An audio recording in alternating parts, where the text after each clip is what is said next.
Boa tarde, boa tarde, boa noite. Começou? Ok. Que tá aparecendo um monte de coisa aqui, gente? Olá, boa tarde. Bem-vindos a mais uma live do Projeto Ciranda. Nossa primeira live de verão. Não que o assunto necessariamente tenha muito a ver com o verão, mas bom, para quem é novo por aqui, eu sou Maria Marquez, sou fundadora e uma das colaboradoras do Projeto Ciranda. Esse projeto que está localizado nos territórios ah, dos povos Lekwungen e Wazanek People, que são os povos nativos dessa região de Victoria, British Columbia, no Canadá. E eu queria começar fazendo reconhecimento de que esse território que a gente está localizado, que a gente vive, que a gente trabalha, que a gente se diverte, é o território que foi cuidado por tanto tempo pelos povos nativos daqui e pelo qual eu sou muito grata. Ah, então a live de hoje, pessoal, é com a querida psicóloga Rosângela. E a gente vai estar falando sobre um tema um pouco difícil, mas um tema muito relevante de ser abordado, de ser refletido, um tema que às vezes até por ser muito difícil e que ainda existe muito tabu em torno, né, da questão da morte, do luto, das perdas. Então, a gente convidou a Rosângela, que tem, tem uma experiência profissional aí, que pode não, certamente vai estar contribuindo, trazendo alguns insights aí pra gente, respondendo algumas perguntas que pode ser talvez confortantes, talvez não, talvez esclarecedoras. Tá, então vamos chegando. Boa tarde, Rafa. Aqui no Canadá a gente está no final do dia, final da tarde, ainda um dia bem bonitos. Verão por aqui. A Rosângela tá entrando. Ok. Então vou convidar a Rosângela.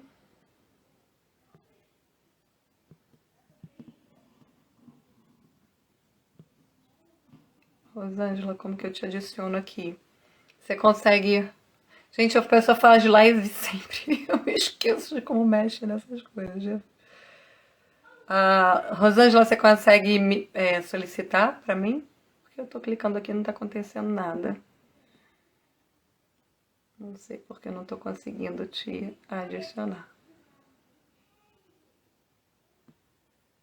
Ah, ok.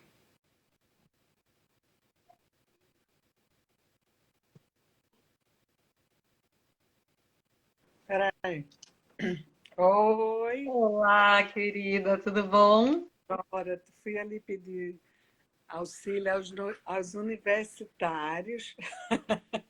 A gente se virou, pronto. Às vezes demora um pouquinho para sintonizar de novo, para descobrir, mas Aham. Ok, Maria. Obrigada, filha. Tá ok, ok. nada como ter os universitários para pedir ajuda, né, Rosângela? Oh, eu preciso, Maria. Eu preciso, viu? Estamos juntos. Essa história de tecnologia também ainda bate cabeça às vezes. confesso que eu tenho necessidade de pedir ajuda aos meus universitários. Cada um ajudando, fazendo o que pode. Muito bom, Rosângela. Um prazer enorme ter você aqui com a gente. Obrigada pela sua disponibilidade. Ah, é sempre um prazer. Você sabe que eu gosto muito do projeto de vocês. Ah, Acompanho sempre que eu posso, às vezes quando eu não estou ao vivo, eu vejo depois. uhum. Muito dos meus brasileiros do Canadá. Ah. Pois é, para quem não sabe, na verdade, essa é a segunda vez, né, que a gente faz uma parceria a Rosângela colabora com a gente. Foi bem no comecinho, né? Foi no ano passado. A gente Hum, fez um Zoom, uma conversa que foi bem legal também. Foi mais interativa, né? Mas vamos ver, tô vendo o pessoal tá entrando aí aos pouquinhos. E eu acho que a vantagem de fazer a live talvez acaba não sendo tão interativa, né, como quando a gente faz com o Zoom, mas eu acho que o legal é que acaba ficando disponível para cada um poder também assistir no tempo, no que tiver. Mais democrática, né? A Exatamente. vida é mais democrática, que aí Uhum, a pessoa tem acesso à hora que ela quer e ela pode participar por aqui também, não é? com certeza. Pessoal aí, Aquilo que por favor, né? aproveitem esse momento, essa uma horinha aqui para tirar, fazer suas perguntas, sugar e da Rosângela o melhor que a gente puder nessa uma horinha aí, essa horinha preciosa, né? E então, Rosângela, só para começar, você quer se apresentar, falar um pouquinho da sua experiência, quem é você, o que você gostaria, como você gostaria de se apresentar? Eu sou psicóloga, sou consteladora, trabalho com a psicofisiologia e a psicotraumatologia, que são ramos do estudo mais aprofundado do sistema nervoso e suas repercussões somáticas. Hoje em dia, a nível mundo, a psicologia vem expandindo na questão psicossomática e da nossa repercussão de DNA, na nossa repercussão dos nossos padrões de repetições, dos nossos padrões de aprendizado familiar e como isso cria uns circuitos neurais e como cada experiência vivida, seja ela positiva ou negativa, como ela influencia na gente. Então, sou psicóloga de formação, mas gosto muito do estudo da neurociência, também no aspecto maior da espiritualidade, né, que nós somos um ser espiritual vivendo experiência física, Perfeito. né? E essa experiência física, ela precisa ser tomada de conta por nós ser, né? Que é diferente de espiritualidade. Espiritualidade é o espírito, é aquilo que eu vivo, e ser é o que eu sou, independente de ser um corpo, de ser um espírito. Então, eu gosto muito desse estudo porque ele abrange a característica religiosa, ele abrange a característica das potencialidades, ele abrange a característica das limitações e das possibilidades.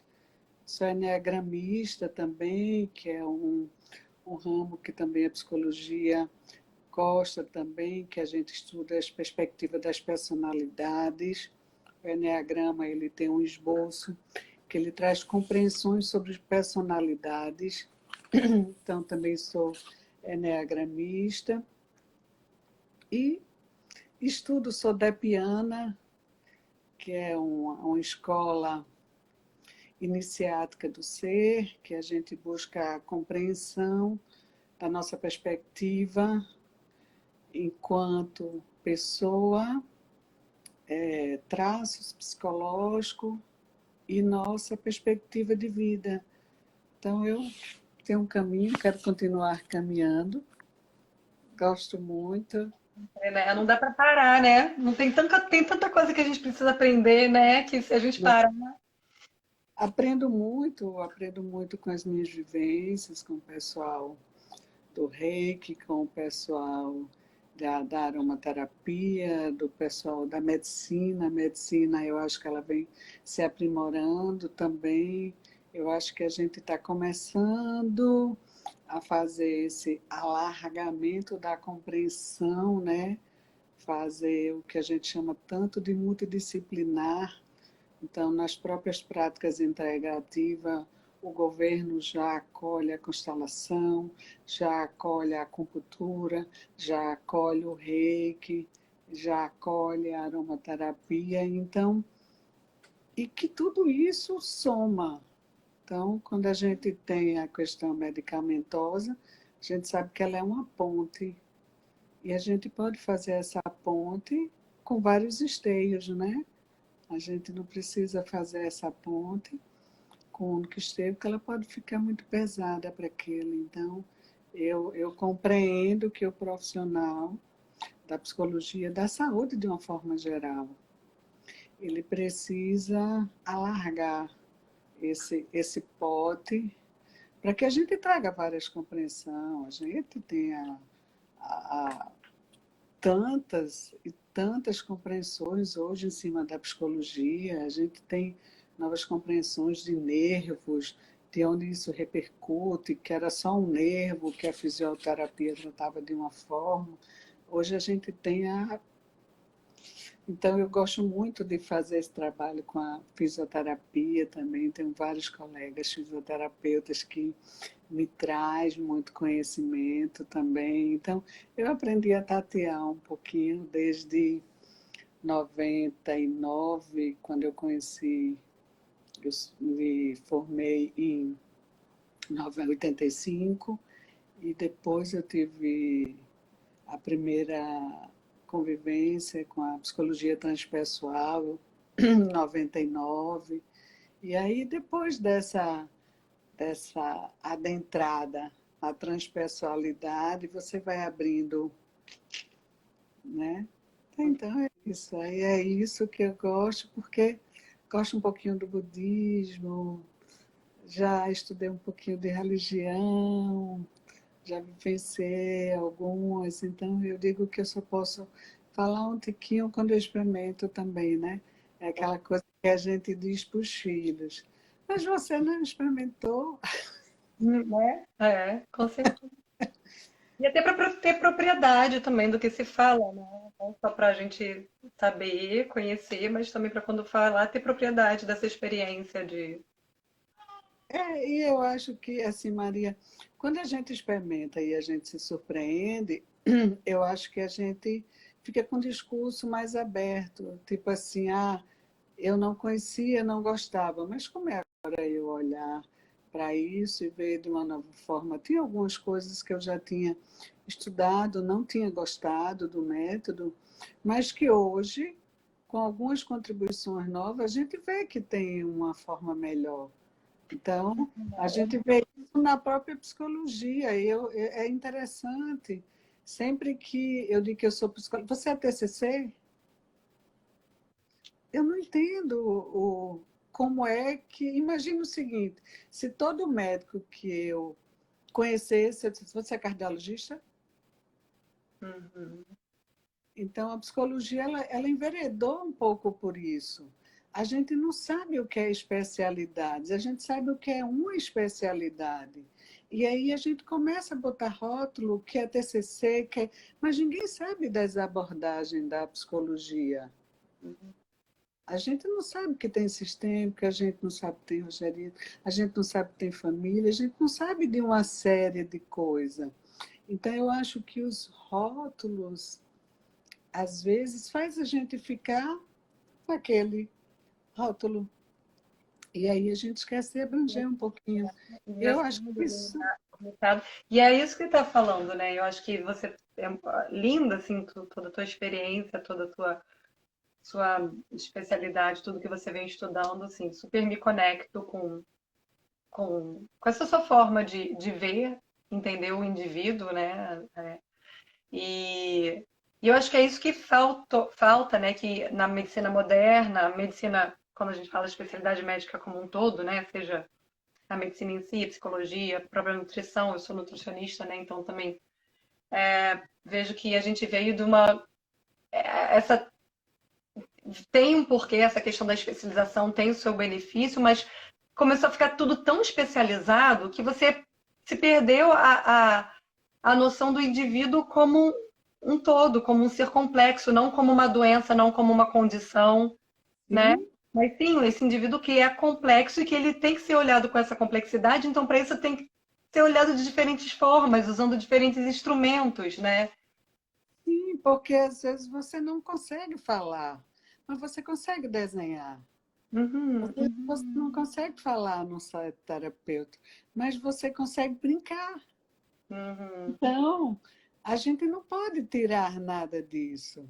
A gente não pode tirar de uma pessoa que ela foi desensinada a comer a expectativa de a gente manipular uma coisa e trazer para ela diferente, Hum, não é? A gente precisa tirar os nomes. Experimenta. Mas se eu exatamente. disser que é palma, você não experimenta. Então, que tal, né? Então, eu digo assim, eu atendo, não atendo criança, mas eu tenho brinquedo, eu tenho lápis, eu tenho papel na minha sala, porque às vezes é mais fácil. Eu aprendi que muitas coisas eu entrei em contato desenhando. E a gente tira isso do adulto, essa capacidade dele que ele aprendeu como andar, como falar, e se diz que ele não pode mais. E Uhum, aí a gente vai deixando de exercer aquilo que é meu direito, que é de sorrir, que é de brincar, que é de chorar, que é de pular, que é de desenhar. Não, mas eu sou adulto. Como você é adulto? Você é adulto ou você é pessoa? uhum, Se perfeito. você é adulto, por que você deixou, não corre? Uhum, Se uhum, você corre, por que você não desenha? Se você desenha, por que você não brinca? Não é?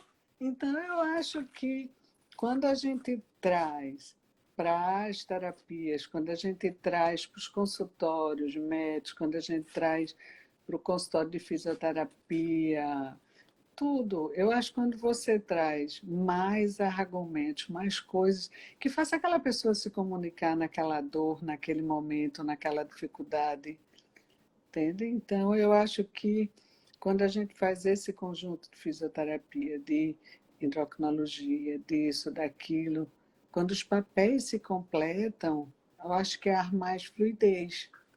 com certeza. Maravilhoso. É.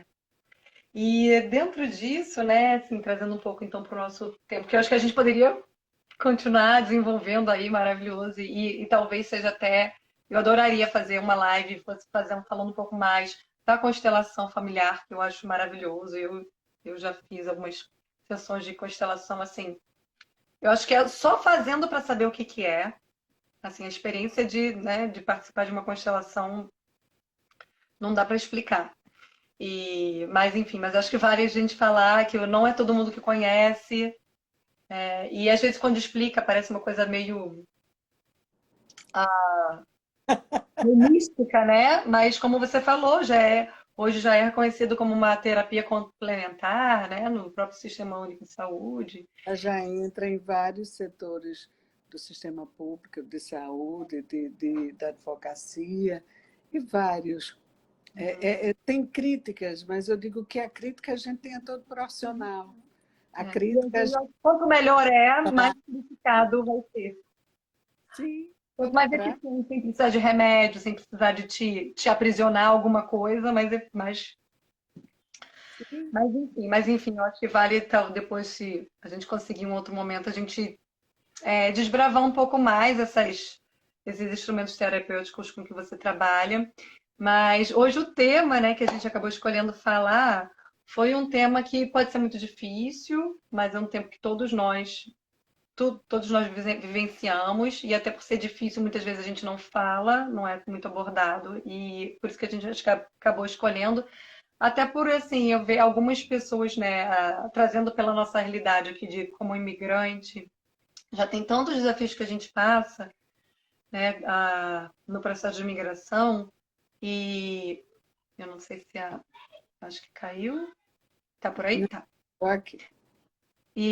Mas assim, não só vivi isso próximo de mim, não é diretamente, mas próximo de mim, e outras pessoas que eu vi que depois que se mudaram, ainda nesse período ainda de muita vulnerabilidade, de muitas questões internas pelo processo de imigração e ainda viveram uma perda no Brasil, a pessoa estando aqui, né, às vezes estando distante, algumas vezes a pessoa não tem nem a oportunidade de ir para o Brasil para para viver, né, para o ritual, para o enterro e tudo, para de fato viver e acaba ficando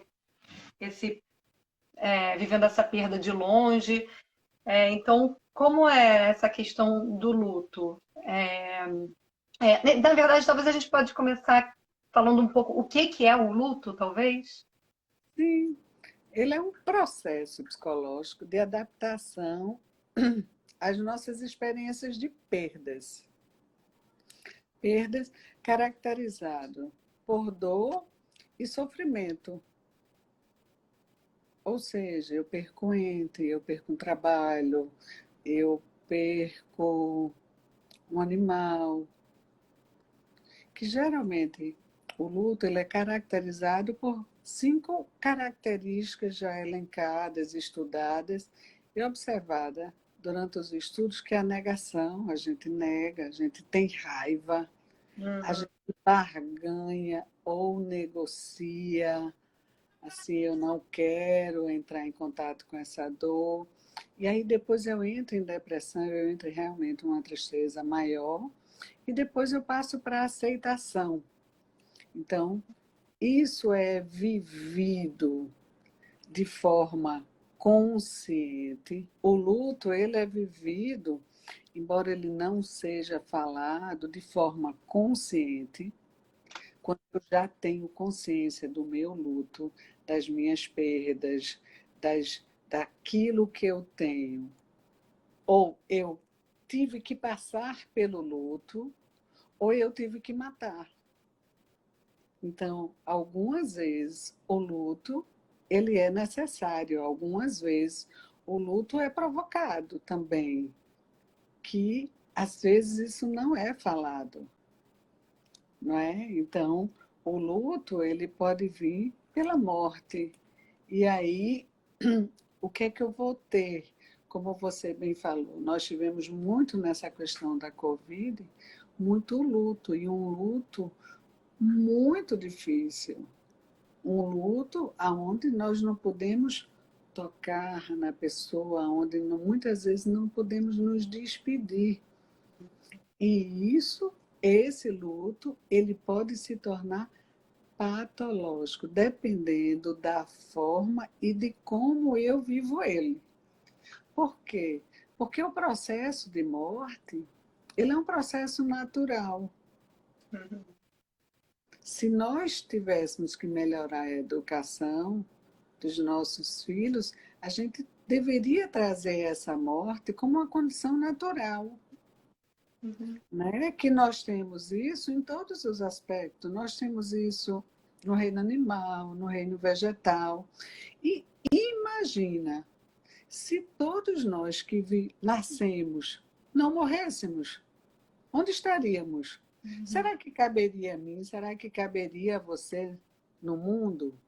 Então, o luto, a morte, ela é um fator essencial para a sobrevivência. Se não morre, não nasce. Uhum. Se não há espaço, não há condição de vida.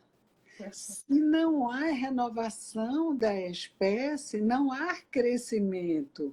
Se os nossos antepassados, que andavam de 4 pés, eles não tivessem morrido, e os novos e todos esses aparatos que tiveram não tivessem vindo nova perspectiva, a gente estaria da mesma forma.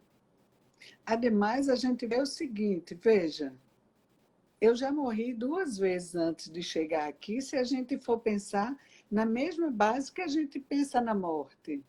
Quando em algum lugar eu vou para a barriga, eu morri espiritualmente em algum lugar. Minha alma, meu espírito, dependendo de cada religião, eu já morri de algum lugar, eu já deixei de existir em algum lugar. Quando eu venho para a barriga, e aí tenho que ser expulso, eu tenho que ir embora de um lugar onde eu estava totalmente livre, sem estresse, sem dependência, sem vulnerabilidade. Então, mais uma vez eu morri. Eu morri, ainda fui expulso, porque automaticamente o corpo da minha mãe me expulsa. Porque senão eu vou fazer 2 mortes. Então, se a gente aprofundar essa questão do luto, a gente vê que antes que a gente tome consciência do luto, nós já morremos 2 vezes. Muito bom. Ainda não tinha ouvido essa perspectiva, muito interessante, né? E quando você estava falando, eu fiquei pensando também, né? E a gente vai se transformando ao longo da vida, né? Aos 40, eu não sou a mesma pessoa que eu era aos 20, muito menos aos 15, aos 10, né? Hum, E essa mudança também, né? Que essa transformação que a gente vai tendo de quem a gente é, do entendimento de quem a gente é, isso também pode ser visto de alguma forma, assim, como um luto? é um luto, é um luto. Se eu não desapego de quem eu sou, eu me torno aquela pessoa que eu digo sempre assim, eu sou assim. Como eu Uhum, posso ser assim depois de ter passado por uma experiência como a Covid? uhum, Como eu posso ser assim depois de eu estar no estado de guerra? Como aquelas pessoas da Ucrânia vão poder dizer que elas são assim? uhum, Elas comem isso, que elas têm esse hábito, que elas só fazem isso. Esse é um processo de luto. É um luto onde eu tenho que deixar minhas raízes, onde eu tenho que deixar minha personalidade, onde eu tenho que deixar aquilo que eu gosto, aquilo que eu criei, aquilo que eu cultivei, aonde eu vou deixar os sentimentos que eu tinha, aonde eu vou também deixar os amores da minha vida. Eu vou ter que ter um luto vivo, porque eu deixei meus homens na guerra, eu deixei o amor da minha vida vivo para morrer. Então, eu posso viver esse luto em vida. Eu posso viver um luto em vida quando eu tomo a decisão de sair de uma relação abusiva. Eu amo aquela pessoa, eu amo a minha família, eu amo o meu contexto familiar. Eu gosto desse contexto, mas eu preciso matar um sentimento maior porque o outro não dá aquilo que eu preciso para sobreviver. Então, muitas vezes, eu preciso lutar comigo mesmo, desprender de mim mesma, porque eu preciso me refazer. Imagina que aos 55 anos, vou fazer agora 56, eu não estivesse. Imagine que vocês que estão aí quisessem manter a mesma tradição do Brasil, quisessem manter tudo aquilo que vocês têm. Como faria com os maridos que tiveram que ir em busca do emprego? Como ficaria quando eu tenho que ter uma vida diferente? Como eu vou fazer isso? Eu vou sentir essa dor, eu vou ter que negociar o que é que eu vou fazer para que essa dor ela seja negociada. Eu posso decidir, eu vou investir em mim, eu vou fazer um curso de inglês, eu vou me voltar para algo que justifique eu estar aqui, eu vou barganhar com meu marido, ou eu vou barganhar com minha companheira, ou eu vou barganhar comigo mesma, olha, tu vai ter uma ascensão profissional, mas tu vai ter que deixar isto, entende? Então eu vou ter que negociar. Vou ficar triste? Vou ficar triste. Quem disse que o fato que vai matar parte de mim não vai me deixar triste? Não vai me deixar enlutada de tudo que eu conquistei e eu tive que deixar. Entende? Até que eu entre no processo de aceitação. Eu acho que é exatamente isso que você vem, né, tá falando, foi passando, realmente fazendo esses paralelos com esse. Desculpa, dá para me ouvir bem? Porque tá com. Tô te ouvindo. Tá, porque tá cortando a grama aqui. Mas, enfim, fazendo esse paralelo, né, com essa experiência que esse processo do imigrar, que é exatamente isso, né? A gente se. Você tira aquela bagagem, é a família, é a cultura, né? De certa forma, não que a gente vai deixar totalmente para trás, porque a gente carrega tudo isso de alguma forma com a gente, mas é você se abrir, né? Realmente estar disposta a deixar né, entrar num outro lugar, né? E Hum, de isso, e a questão do trabalho, que a gente chega aqui, é muito comum, não sei se ainda não tenho números, mas eu imagino pelo que eu vejo, assim, a maioria das pessoas chegam aqui, assim, o que você era, o que você fazia, os títulos que a gente usava no Brasil, aqui você não é ninguém, você tem que se refazer de fato. Né? Assim, e eu vejo como muitas pessoas, tenho amigas assim que eu vejo realmente quanto isso afeta, quanto isso dificulta o processo realmente, essa aceitação, chega nesse momento de aceitação que permita as pessoas a de fato estar aqui inteiro e poder seguir construir um novo caminho, né? Assim, fazer talvez até reconhecer, como você falou, reconhecimento do luto, né? De reconhecer até que foi minha opção de eu deixar isso para trás e estar aqui para construir uma nova coisa, mas até que ponto as pessoas, de fato, a gente tem consciência do que realmente a gente está deixando para trás. eu digo que no luto escolhido, né? O que a gente está falando é de um luto escolhido. Eu vou escolher e eu vou arcar com a consequência dessa escolha, não é? E a gente tem isso nesse seu contexto, nas relações, no desprender de mim mesmo, que também tem a ver quando eu vou para algum outro lugar, eu vou me desprender de mim mesmo. Porque ninguém vai dizer assim, ah, Rafaela é assim, Maria é assim, José é assim. Não, ninguém vai reconhecer mais quem você é. Uhum. Vão reconhecer só quem você está neste momento, né? E aí a gente pode passar por um momento de depressão, de tristeza muito grande, porque ninguém mais me reconhece quem eu era, reconhece quem eu sou. E o budismo adora isso, né? O budismo diz exatamente, seja agora, seja o hoje. E é muito difícil na nossa cultura a gente praticar o outro, não é? Porque nessa tristeza eu preciso escolher se eu vou ser reativa, qual papel que eu vou desempenhar nessa hora de raiva, né? Se eu vou me empoderar de mim mesmo ou se eu vou me preparar para uma nova etapa.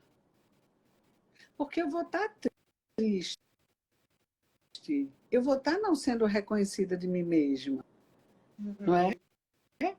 E aí, não como eu desconheço a mais eu atendo das pessoas que vão para outros países, e eu tenho várias, eu atendo de vários países, todos eles passam por esse luto.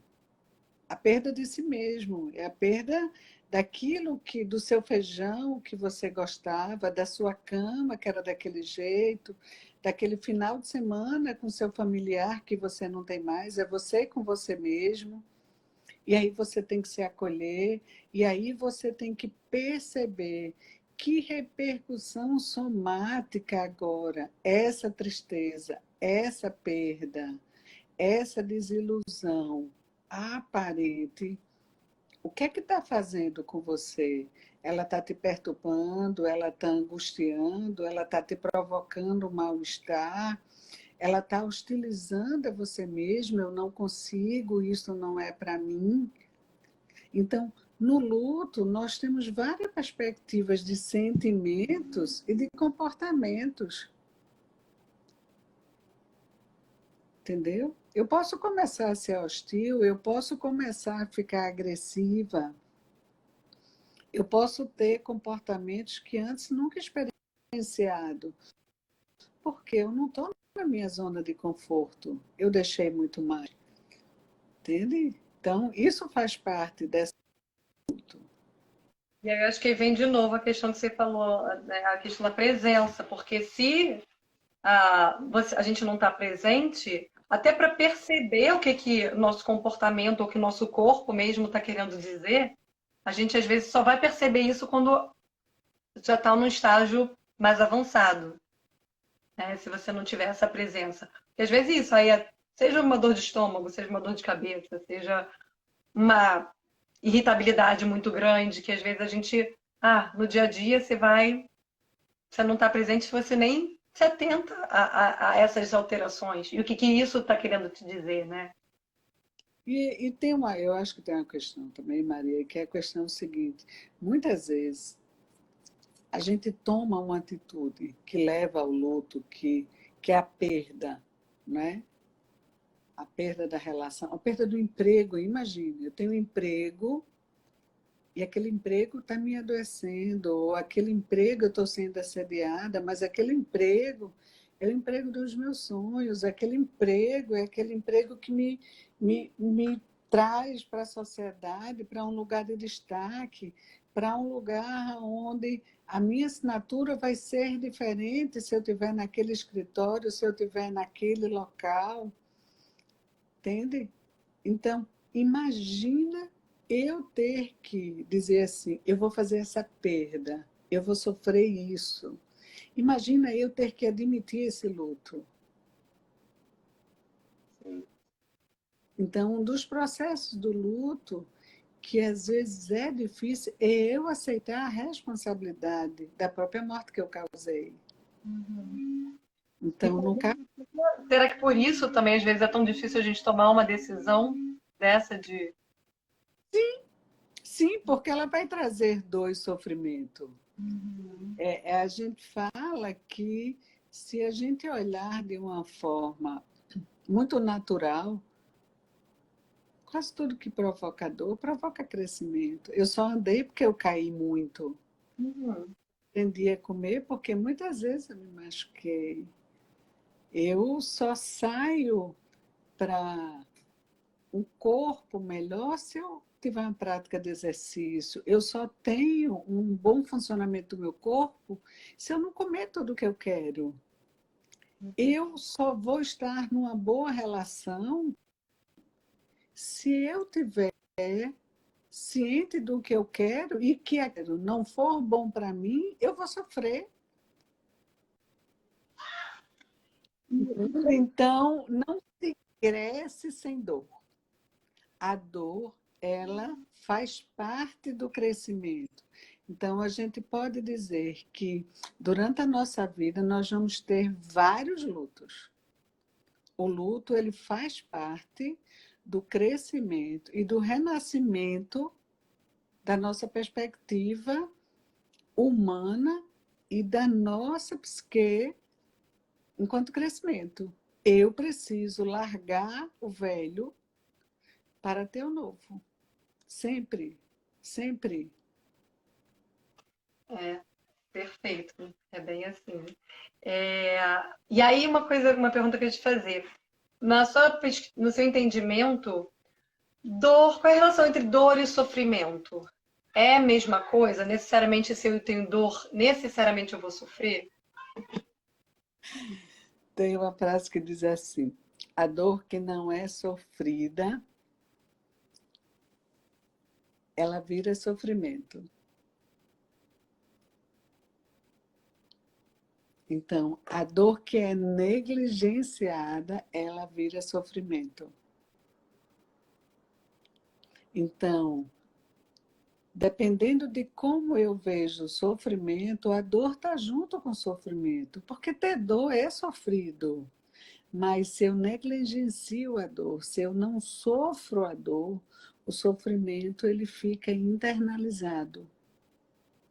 E aquele sofrimento, se eu não tiro ele daquele lugar, se eu não vivo essa dor, se eu não admito que eu estou doído, se eu não admito que eu estou fragilizado, se eu não admito que naquele momento você tem que ter cautela comigo porque eu estou doída, eu pego aquela dor e é como se eu botasse ela encapuçada dentro e todas as vezes que algo me lembrar algo parecido, aquela dor ela vai estar tão guardada que ela vai ser tocada de novo.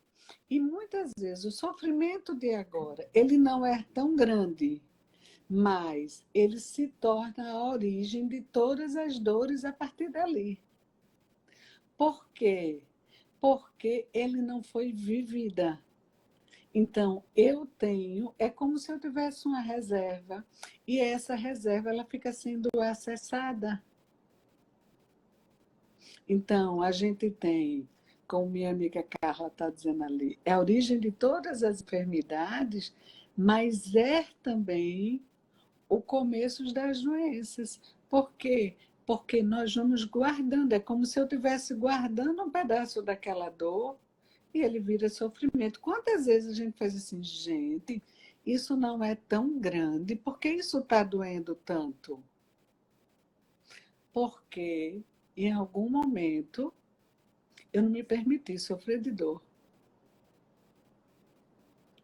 E essa questão de... Que é isso, a gente fugir dos problemas, né? A gente fugir do que da dor, na verdade, só vai solidificando e tornando cada vez mais difícil acessar e trabalhar, né? Eu diria que o mundo moderno solicita a gente não ser frágil, ser forte. E aí, Exatamente. é, é, Não, eu... Uhum. né? E é diferente, porque não é ser fraco. Existe, eu digo que sempre tem uma diferença.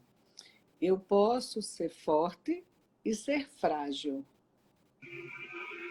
Eu posso ser forte e estar fraco. Uhum. Mas eu preciso ser frágil. Eu preciso compreender que ninguém nasceu para ser duro. Ninguém nasceu para ser forte. Nós nascemos para ser maleável. Tanto é que uma coisa tão falada por todo mundo, e é muito bonito, todo mundo falar, seja resiliente. Sim, e o que é ser resiliente? Uhum. Ser resiliente é eu estar aqui, aí ótimo, eu estou mal, fui para lá e soube voltar. E eu posso ir de novo para esse lugar e eu sei voltar. Então a dignidade está em saber ir e voltar.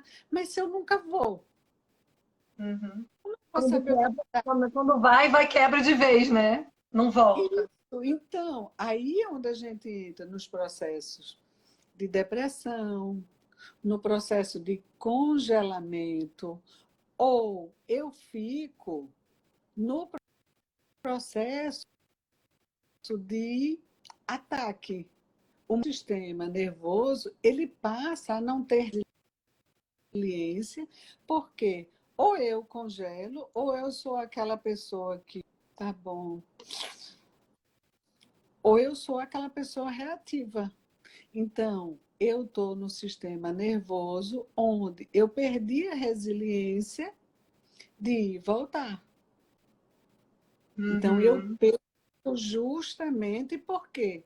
Porque hoje em dia nós temos que ser fortes. Uhum.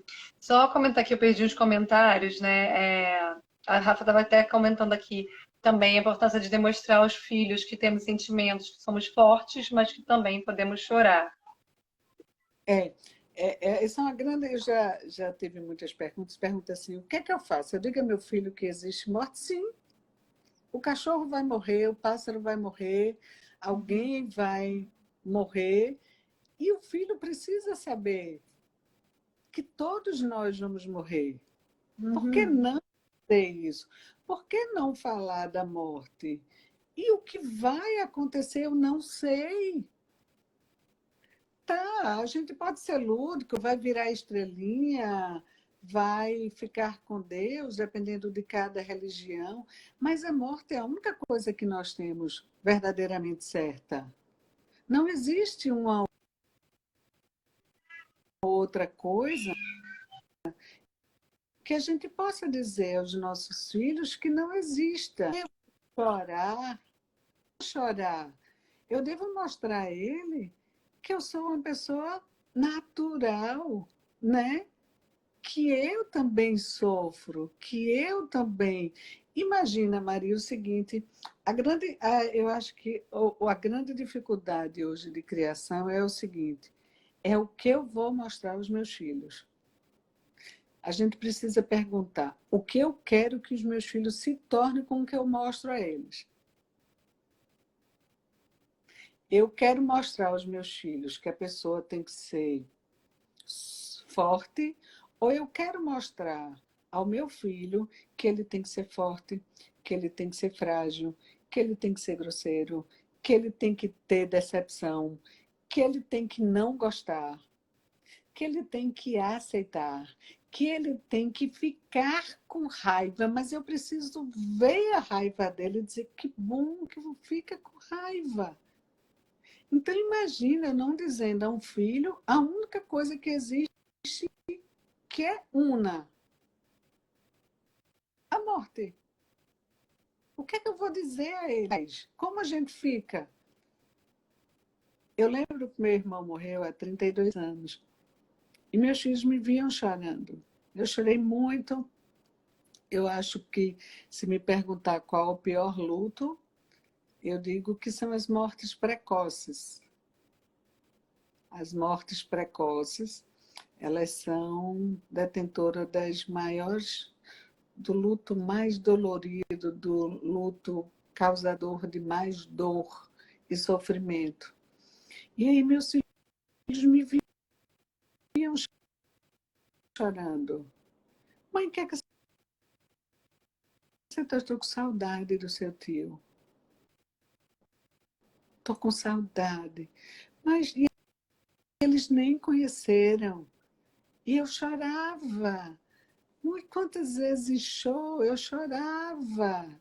E eu chorava. E eu, pronto, passou. É digno ter saudade. É digno lembrar de quem foi importante para você. Como eu vou ensinar isso a uma criança que não seja pelo choro, pela raiva, pela dureza? Como eu vou manifestar isso? Mas eu preciso dizer, ok, tudo bem, vamos lá, vamos brincar agora. Não é? Isso não é o adulto? Essa é a minha resiliência. É, excelente. É isso, né? Bola para frente, vamos lá. Vive aquele choro, a presença, vive o momento, deixa, processa e agora, ok. Né? Vamos seguir a vida que segue, né? Tem uma também pergunta aqui. Você poderia falar um pouquinho essa questão do luto tardio?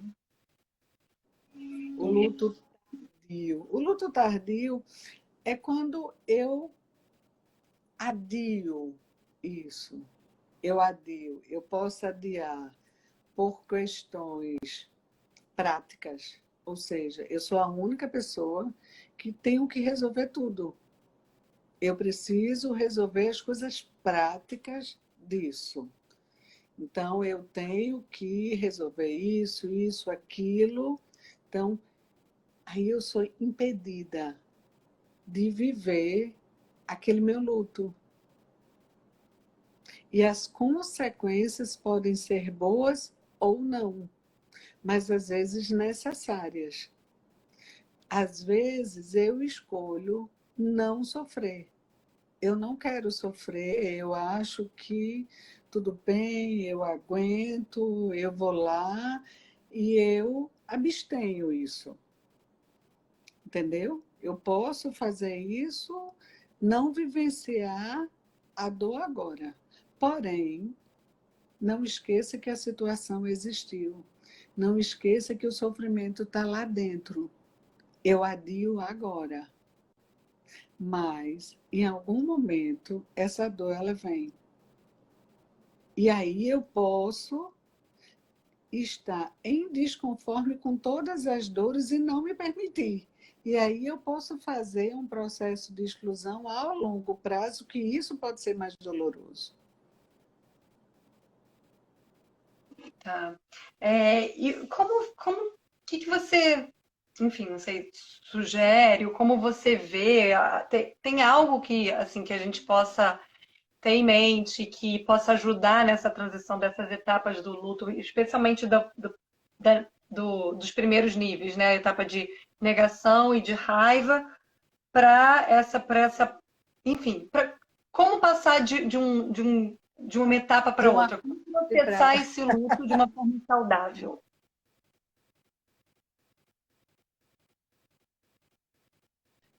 como a gente pode viver isso? Eu diria o seguinte: não tem como negar o luto, né? Alguém que a gente ama muito foi embora.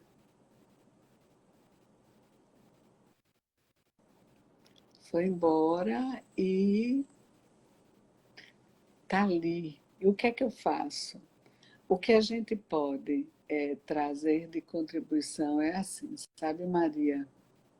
Eu posso dizer o seguinte: como esse luto aconteceu?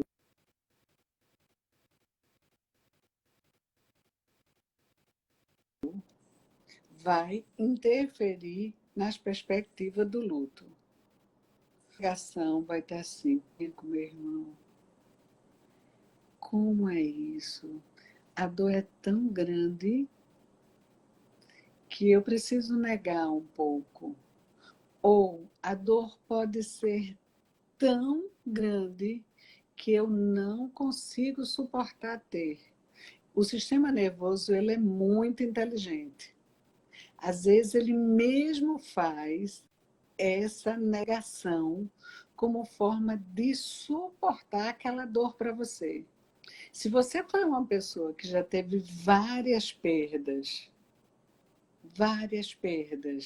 você já não tinha isso, você não tinha isso, e aquilo era aquilo que representava para você. Ai, que bom! E aí aquilo chega e lhe dá uma rasteira. Às vezes é necessário se sentir aos poucos. E aí essa pessoa vai precisar de um acompanhamento psicológico. Eu tive por vários motivos. Essa repercussão da perda do meu irmão era muito grande. Se eu sentisse toda, eu acho que eu não daria conta. Meu sistema foi fantástico. E quando eu entrava em contato com a dor era muito grande, então eu busquei ajuda. Os apoios são as coisas mais importantes. O que precisa para a gente enfrentar o luto? Apoios, amigos, religião, terapia, colega, toda a rede de apoio. Apoio, apoio. Eu lembro que eu tinha uma senhora perto lá da casa de manhã, que eu ia para lá para ela rezar. Eu ia rezar com ela, aquilo abrandava a minha dor. E eu conseguia ficar. Então eu negociei com um pouco de negação. Depois da negação, eu entrei em raiva, mas se eu entrasse com uma raiva muito grande, eu poderia fazer algo que não devia. Então eu busquei ali não entrar tanto em contato com essa raiva, porque essa raiva ela pode ser destrutiva. Eu posso começar a beber, eu posso começar a buscar alguma droga, alguma coisa, para que aquela raiva ela seja substituída, eu posso começar, essa dor, essa raiva é tão grande, eu posso começar a me cortar.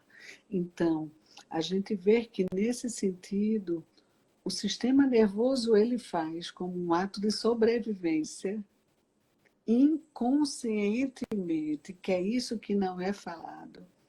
Muitas vezes o próprio sistema nervoso ele faz esse aporte sozinho e não adianta, não tem como viver um luto sozinho.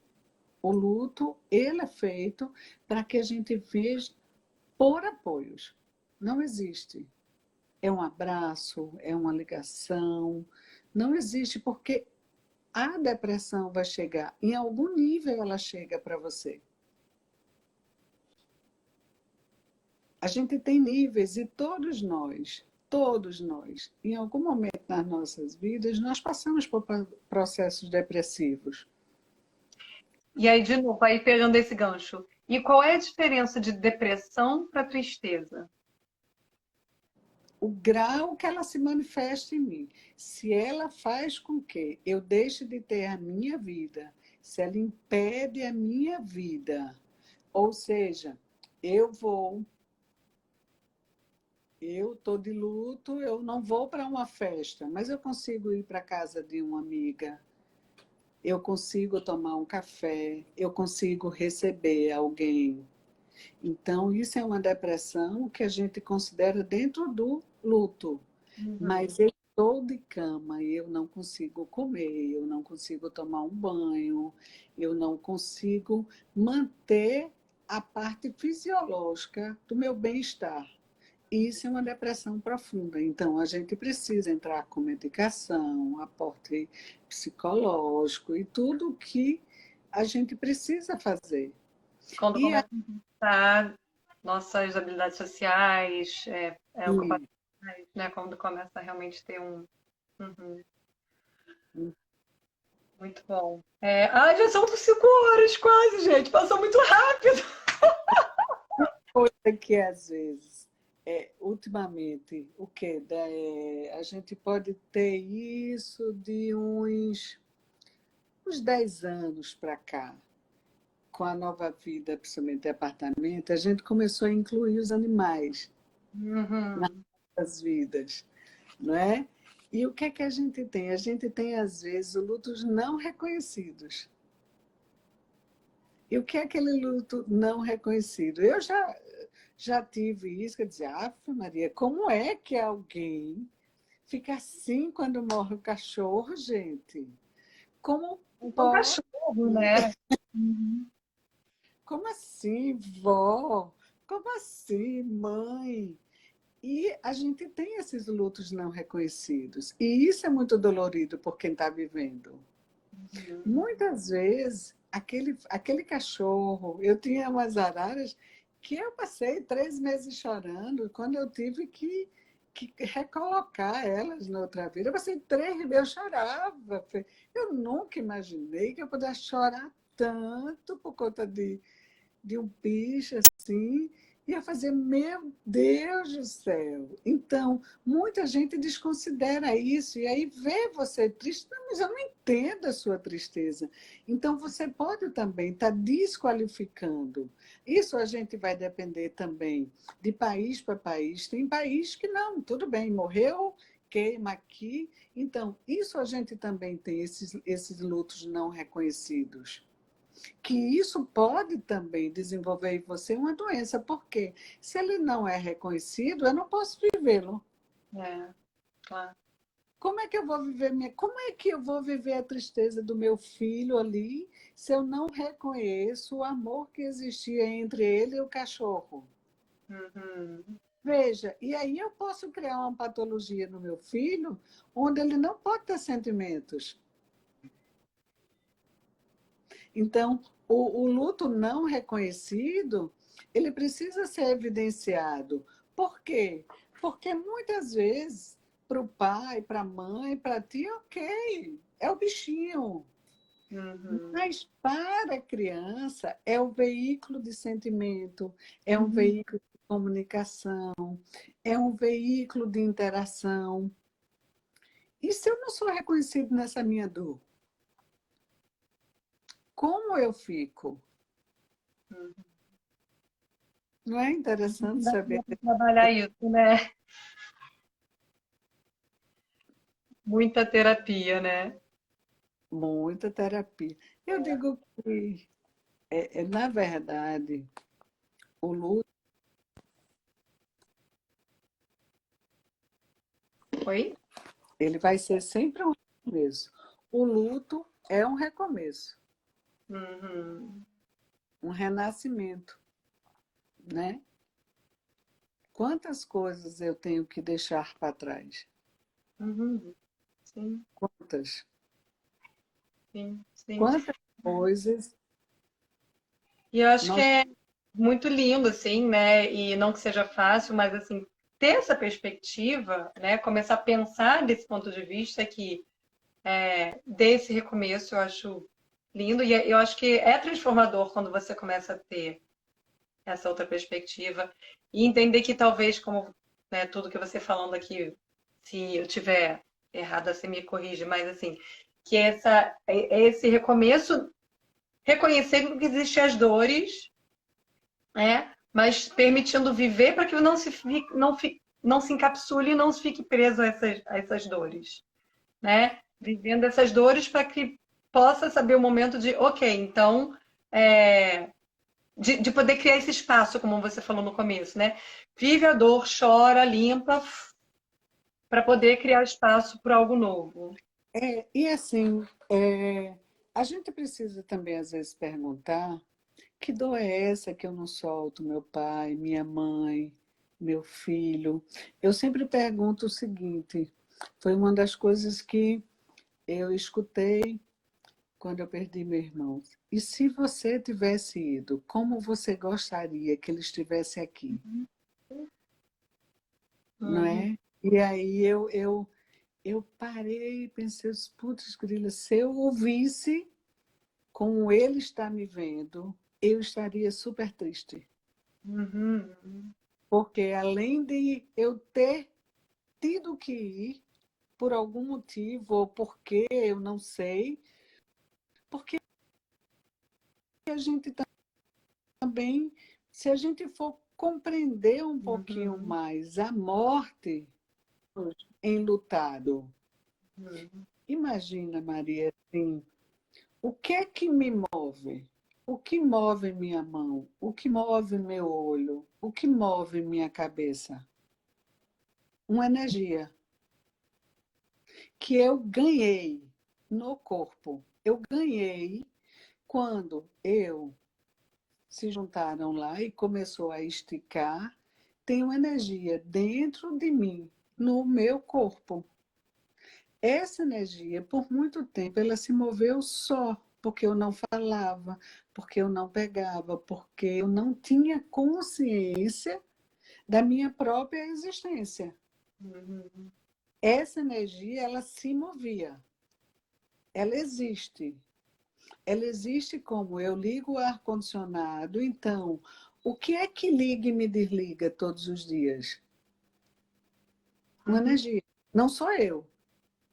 Não é essa consciência que fala, é uma energia que move meu coração, meus rins, que mantém minha pele, que cresce meu cabelo, que cresce minha unha. Isto é vida, energia. Quando eu morro, o que morre?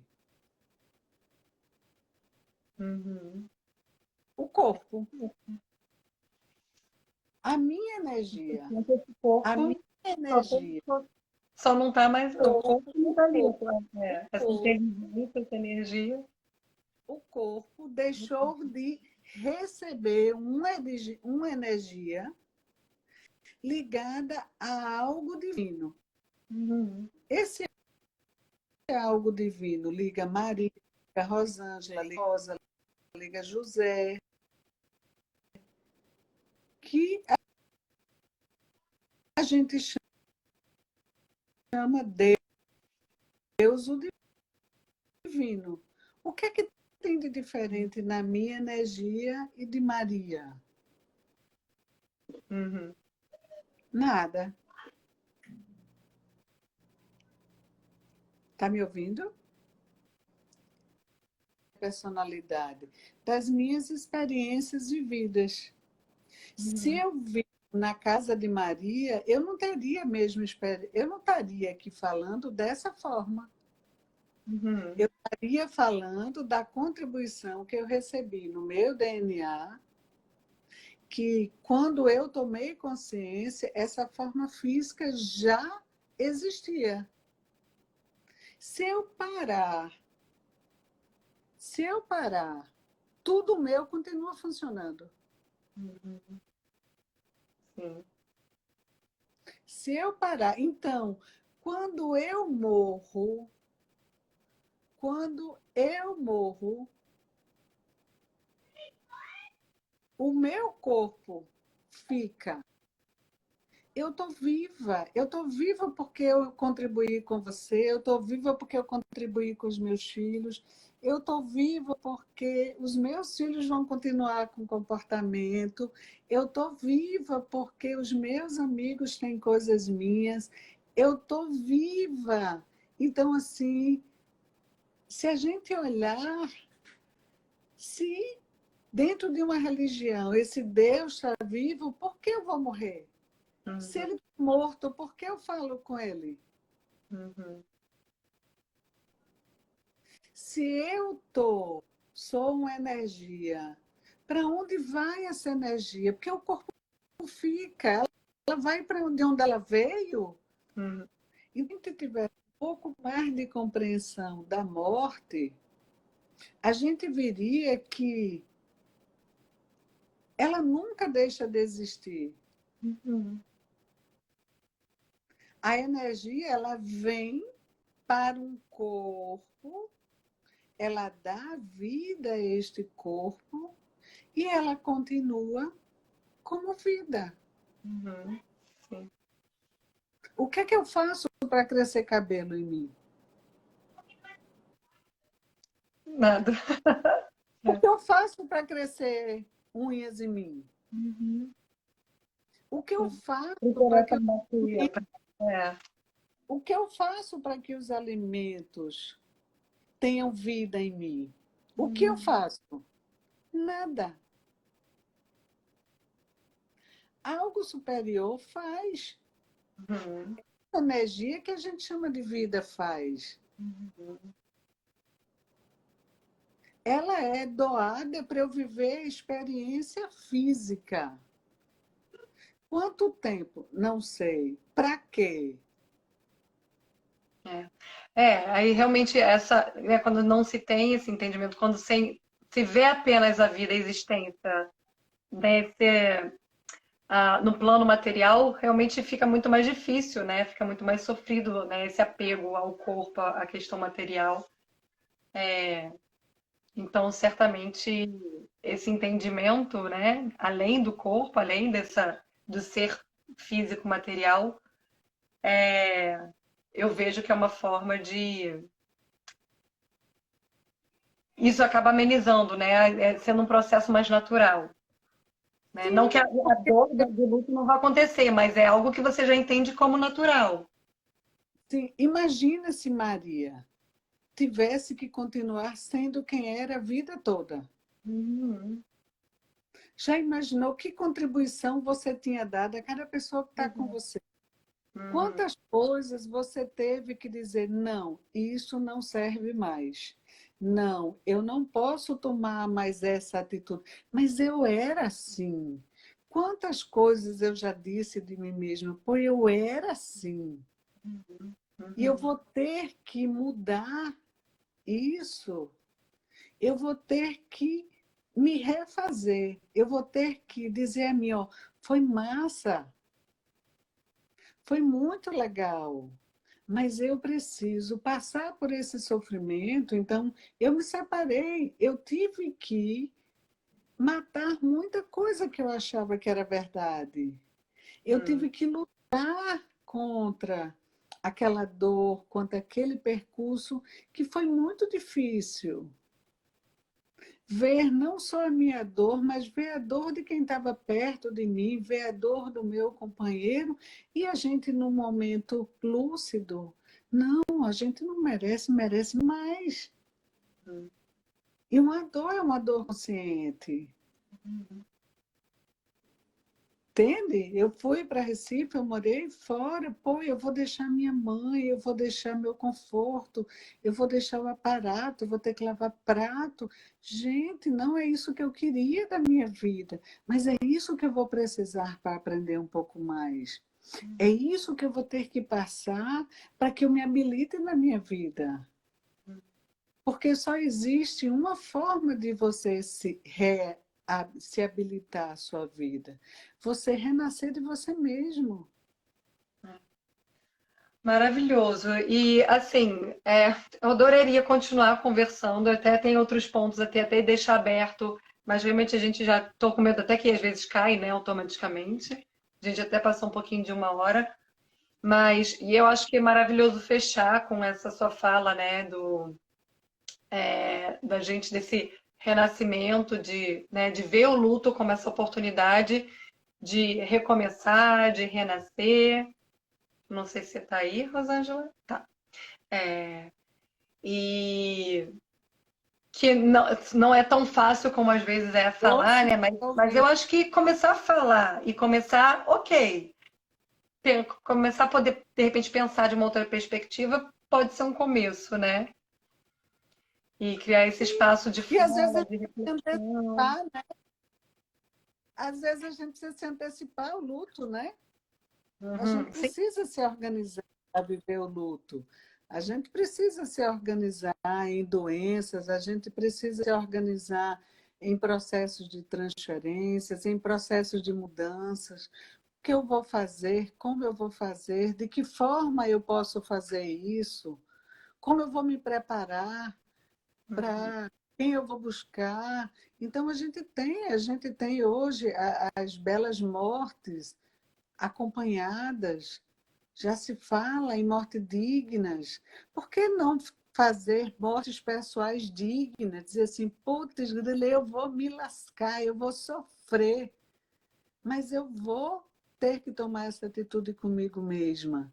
Eu vou ter que sentir na pele para que eu mude de lugar, que eu mude de atitude, que eu mude de repercussão, que uhum. eu seja verdadeira comigo mesma, né? Eu também posso antecipar. Eu posso me preparar psicologicamente para isso. Eu posso, isso é muito difícil para mim. Tu vai estar comigo, tu vai ligar, eu posso ligar para você a hora que eu precisar, tu vai me dar um colo, né? É, você falou, né, da importância, né, sempre, né, em tudo na vida, nessa rede de apoio. E essa rede de apoio, às vezes, é simplesmente isso, você ter alguém para você chorar, para você sentir um abraço, para você sentir, né, que tem esse espaço, às vezes, de escuta, que seja, né, de sentir seu reconhecimento, seu sentimento reconhecido, né, honrado e Ligar legitimado. assim, eu estou triste, tu me acolhe, eu Exatamente. estou mal, vai me suportar, Uhum. né? Nossa, é.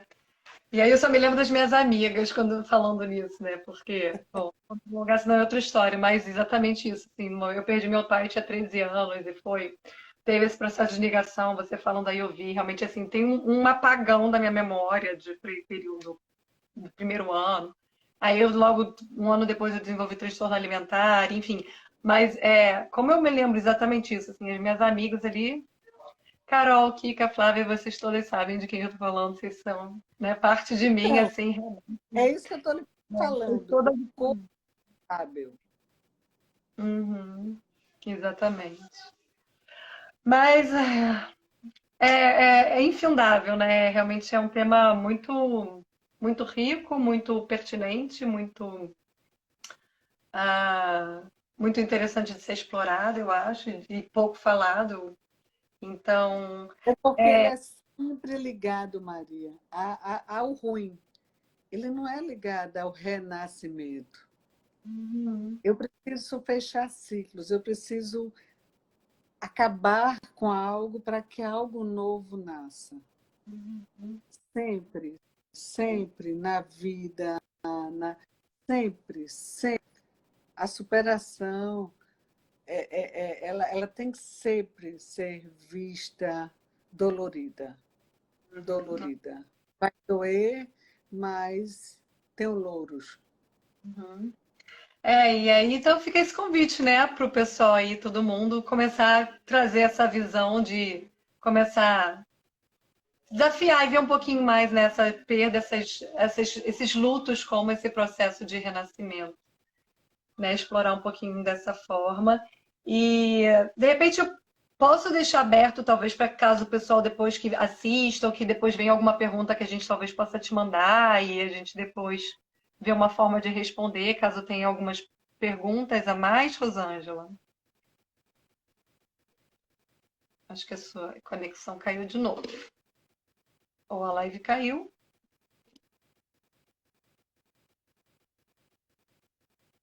Eu não sei, parece que a conexão da Rosângela estava bem estável. Não sei se agora caiu de ser a live de vez.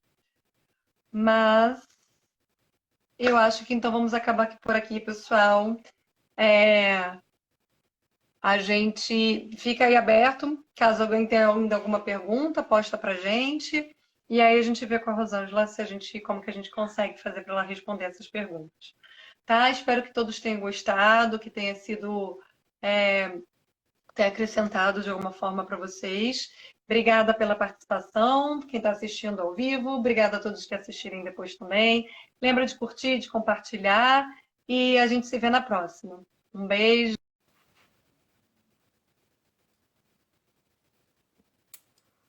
Boa tarde.